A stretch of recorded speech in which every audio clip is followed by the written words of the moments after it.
Di hujung utara semenanjung Malaysia tersembunyi satu warisan seni yang jarang diketahui ramai, Awang Batil.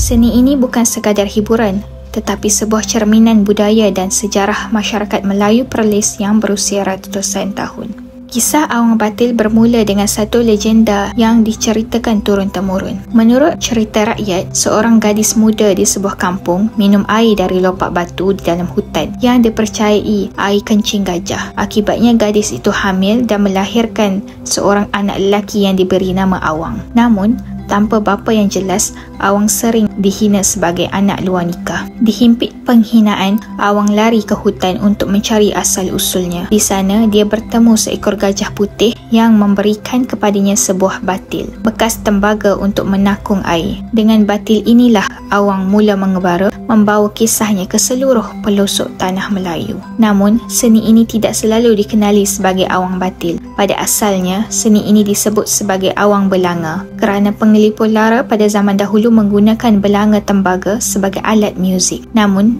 apabila belanga ini pecah atau rosak, ia digantikan dengan batil, bekas tembaga yang lebih mudah didapati dan mengeluarkan bunyi yang lebih nyaring. Dari sinilah nama Awang Batil mula dikenali. Batil ini bukan sekadar alat muzik. Ia dianggap sakral dan penuh simbolisme. Bahkan ada yang mendakwa batil ini pernah ditulis dengan petikan dari kitab Tajul Muluk, teks kuno yang dikaitkan dengan ilmu tradisional Melayu. Selain batil, penglipur lara Awang Batil juga menggunakan topeng kayu khas yang diperbuat daripada kayu tui, sejenis kayu ringan yang mudah diukir. Topeng ini biasanya dicat merah, melambangkan semangat dan keberanian. Ada dua jenis topeng yang digunakan, topeng hulu balang untuk watak pahlawan dan topeng ahli nujum untuk watak peramal atau pembisik nasib. Menurut tradisi, untuk belajar seni ini bukanlah mudah. Murid perlu menyediakan sirih pinang, rokok tembakau, kemenyan dan wang pengeras sebelum diterima sebagai pewaris cerita. Namun,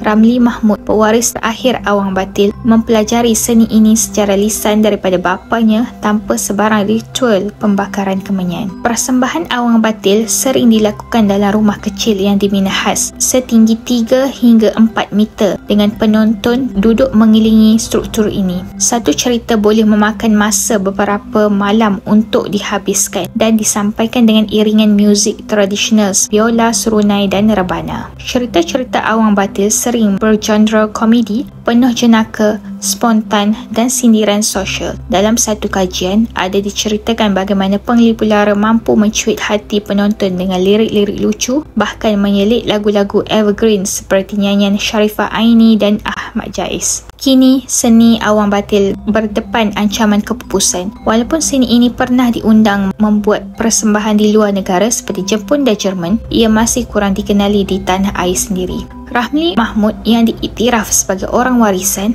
oleh UNESCO kini berada di usia emas. Jika seni ini hilang, maka hilanglah satu warisan yang penuh dengan sejarah dan identiti Melayu. Inilah kisah Awang Batil, penglipur lara terakhir Perlis. Semoga seni ini terus hidup selamanya menjadi suara yang mengingatkan kita dari mana asal-usul kita.